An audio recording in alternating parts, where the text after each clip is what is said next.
how to enable or disable show toolbar after capturing screenshots on the Samsung Galaxy S25, S25 Plus, or the S25 Ultra. First, tap on the home button to return back to the home screen. And from the home screen, swipe down at the top to open up quick settings.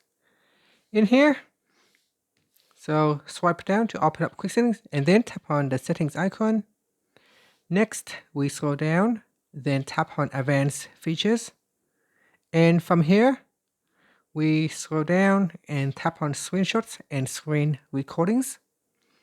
Next, at the top, tap on show toolbar after capturing.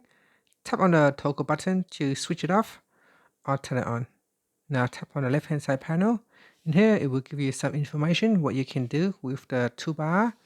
So you can scroll to capture more off screen, crop or draw on the screenshot, add text to the screenshot, share the screenshot, use AI, select to perform actions on screen such as call phone numbers, edit images, and more.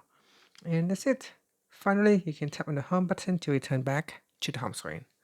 Thank you for watching this video. Please like and subscribe to my channel for more videos.